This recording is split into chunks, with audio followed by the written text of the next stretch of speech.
हिंदुस्तान में भारत में रहते हैं, भारत की खाते हैं और दूसरे यहाँ जाकर भारत की बदनामी कराते हैं। ऐसे लोग अगर इस तरह से पत्रकारों के बहिष्कार करते हैं तो आने वाले समय में समाज भी इन लोगों का बहिष्कार करेगा। उन खबर नवीसों से रहना है खबरदार, जो बने बैठे हैं हुक्मरानों के वफादार। क्या वाकई हुक्मरानों के वफादार बन के बैठे हैं मीडिया में जो लोग बैठे हैं सर? पत्रकारों का सवाल पूछना, आपका काम जवाब देना, तो सही अखिलेश यादव के पास जवाब नहीं रहा। राहुल गांधी तो कह रहे हैं कि अब डर का माहौल है, मोहब्बत की दुकान खोल रहे हैं वो लगातार तमाम सारे राज्यों में। मोहब्बत की दुकान में चूरन बेच रहे हैं, नफरत का चूरन बेच रहे हैं, जहर बेच रहे हैं। हिंदुओं के मंदिरों पर, मठों पर सबसे ज्यादा प्रहार करने का काम INDIA के प्रमुख दलों ने। आने वाले समय में हम लोग तीसरी बार प्रधानमंत्री आदरणीय मोदी जी को बनाएंगे। और लोकसभा 2024 चुनाव से पहले उत्तर प्रदेश सहित तमाम सारे राज्यों में सियासत तेज हो गई है। वजह है INDIA का एक फैसला, क्योंकि INDIA की बैठक में एक फैसला लिया गया है जहां पे 14 पत्रकारों को बाइकाट करने की लिस्ट जारी की गई है, जहां पर सियासत तेज हो गई है। हमारे साथ ज़्यादा बातचीत करने के लिए भाजपा के नेता व प्रवक्ता अरुण राजभर जी हैं। सर, जिस तरीके से इंडिया गठबंधन ने 14 पत्रकारों की लिस्ट जारी की है, उस पर सियासत भी तेज हो गई है, क्या कुछ कहेंगे? देखिए, घमंडिया गठबंधन आपातकाल की विरासत को ही आगे बढ़ाने का काम कर रहा है। पहले भी घमंडिया गठबंधन ने यह काम किया था। पूर्व में भी जब पत्रकारों के सवालों का जवाब विपक्ष नहीं दे पाता है तो वो लोकतंत्र पर हमला करने लगता है। ये लोकतंत्र के चौथे स्तंभ है और लोकतंत्र के चौथे स्तंभ का काम है सवाल पूछना, आपका काम है जवाब देना। अगर आप जवाब देने से भाग रहे हैं, इसका मतलब कि आप अब इस लोकतंत्र में अब आप जवाब नहीं देना चाहते, जनता की जवाब को आप खारिज करना चाहते हैं। तो जनता की जवाबदेही से आप भाग रहे हैं तो ये साफ जाहिर होगा, अभी ढंग से गठबंधन बना भी नहीं और इनके चाल और चरित्र और चेहरे ये सामने आने लगे।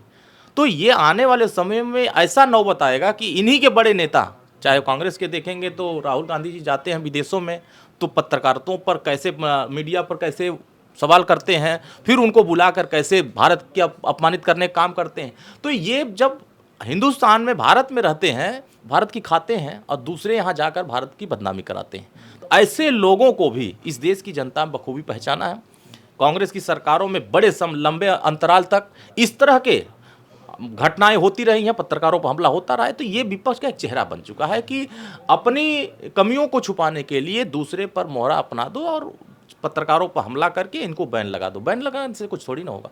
देश की जनता की आवाज़, आपको नेता बने हैं तो आवाज़ बनने के लिए, और आप आवाज़ दबाना चाहते हैं, आप अपनी आवाज़ को छुपाना चाहते हैं, इसका मतलब आप साहस नहीं है आपकी मुकाबला करने के लिए, आप डर गए हैं, आप बिल में घुसने के लिए अब तैयार हो गए हैं, क्योंकि आप NDA का मुकाबला करना नहीं चाहते हैं।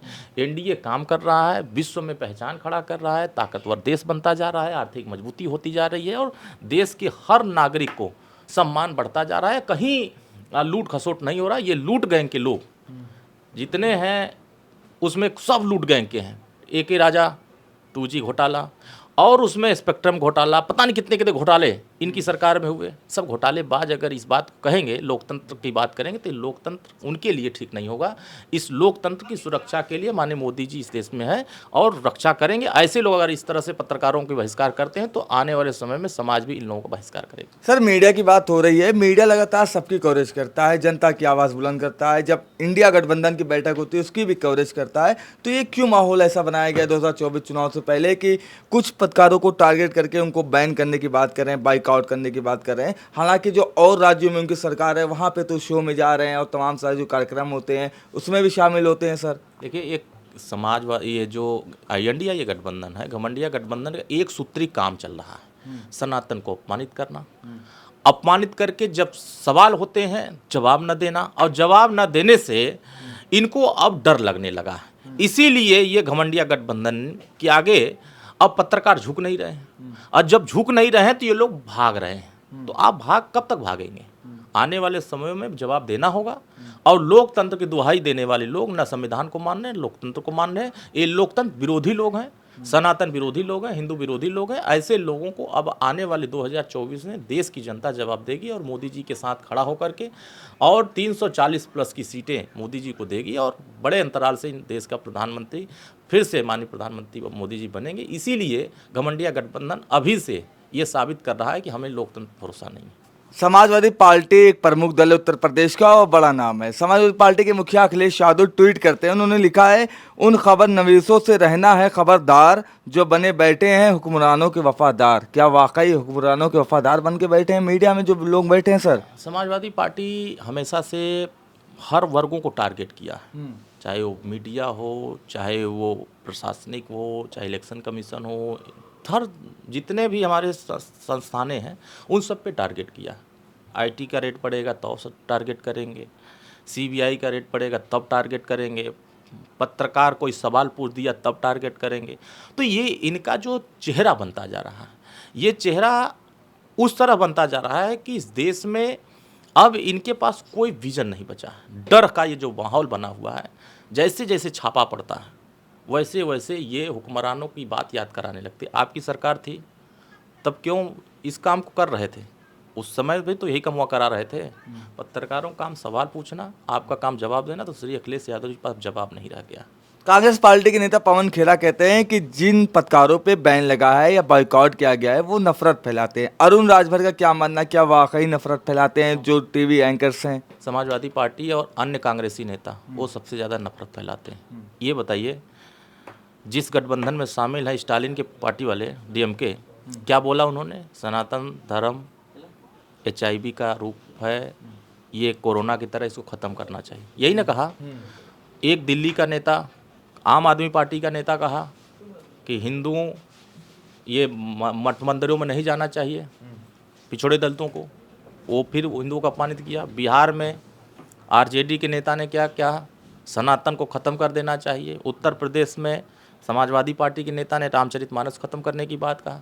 तो उत्तर दक्षिण पूरब पश्चिम चारों तरफ एक एजेंडा के साथ विपक्ष के लोग काम कर रहे हैं। वो सिर्फ और सिर्फ सनातन को खत्म करने की रणनीति बना रहे हैं। इसीलिए अब देश की जनता जागरूक हो गई है और जागरूकता के ही वजह से इन लोगों को अब पहट रही है। जब ये पहट रही है तो ये लोग भाग रहे हैं। अब भाग इतना रहे हैं कि फिर ये आने वाले समय में चेहरा दिखाने लायक नहीं बचेंगे। और ये मालूम है इन लोगों को कि देश की जनता ने मन बनाया है। देश की जनता प्रगति का रास्ता चुनना चाहती है, विकास का रास्ता चुनना चाहती है और समाज को आगे बढ़ाने का रास्ता चुनना चाहती है। और इसीलिए समाजवादी पार्टी, अन्य कांग्रेसी नेता, जिन लोगों ने 14 लिस्ट जारी किया है, कांग्रेस पार्टी ने आपातकाल क्यों लगाया था, उनसे ये पूछा जाए कि आपातकाल के दौरान जितने समाजवादी नेता थे उनको जेल में क्यों रखा गया था? क्यों? डर का माहौल, डर की वजह से कि सत्ता चली जाएगी, सत्ता पाने के लिए। राहुल गांधी तो कह रहे हैं कि अब डर का माहौल है, मोहब्बत की दुकान खोल रहे हैं वो लगातार तमाम सारे राज्यों में। मोहब्बत की दुकान में चूरन बेच रहे हैं, नफरत का चूरन बेच रहे हैं, जहर बेच रहे हैं। तो मोहब्बत की दुकान में अगर नफरत के चूरन बिकेंगे तो फिर तो सवाल होगा, तो जवाब देना पड़ेगा और भागेंगे। तो ये नफरत कांग्रेस ने लंबे समय तक फैलाया। इन्हीं की पार्टी के एक बड़े नेता थे कांग्रेस के, वो मोदी जी को क्या नहीं कहा। और आज सबसे ज़्यादा नफरत फैलाने का काम INDIA गठबंधन कर रहा है। क्या सनातन पर हमला करने का काम किसी दूसरे दल ने किया? INDIA गठबंधन के लोगों ने किया। हिंदुओं के मंदिरों पर, मठों पर सबसे ज़्यादा प्रहार करने का काम INDIA के प्रमुख दलों ने किया। सोनिया गांधी जी क्या क्या बोली, राहुल गांधी जी क्या बोले, ममता बनर्जी क्या बोली, केजरीवाल साहब क्या बोले, लालू यादव क्या बोले। देखिए उनके जहर, ये जहर फैलाते हैं और ये दूसरे पर आरोप लगाते हैं। तो ये साफ है कि देश की जनता भी इनके जहर का जवाब अब बना चुकी है।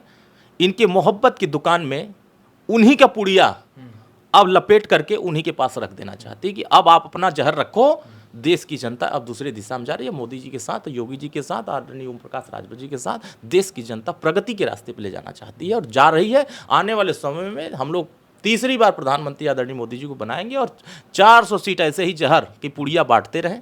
400 सीटें मोदी जी के पास आ जाएगी और देश की जनता कभी भी सनातन का अपमान नहीं है किया है और ना ही कभी सनातन का विरोध करने वालों को साथ दिया है। इस देश में अकबर का राज नहीं चलेगा, इस देश में मुगलों का शासन नहीं चल रहा है, इस देश में हिंदुओं का शासन चल रहा है और हिंदुओं की आस्था पर कोई सवाल खड़ेगा। तो हिंदू तो इंडिया गठबंधन के लोग भी हैं सर। वो नफरती गठबंधन है, घमंडिया गठबंधन, वो नफरती हैं, वो हिंदू विरोधी गठबंधन है। ये थे हमारे साथ अरुण राजभर, जिनका साफ मानना था कि जो 14 पत्रकारों पे एक्शन हुआ है, बाइकआउट की बात की गई, वो सरासर गलत है। और राहुल गांधी को लेकर उन्होंने कहा कि उनकी मोहब्बत की दुकान में चूरन बेचने का काम हो रहा है और जो इंडिया गठबंधन है वो एक पुड़िया तैयार कर लिया है जो इनका जो बाइकआउट वाला रवैया है उस पर हावी होने वाला है और प्रधानमंत्री नरेंद्र मोदी को एक बार फिर तीसरी बार प्रधानमंत्री बनाने का काम इंडिया गठबंधन करेगा। लखनऊ से कैमरा पर्सन आयुष सोनी के साथ इरफान रिजवी, द लीडर हिंदी।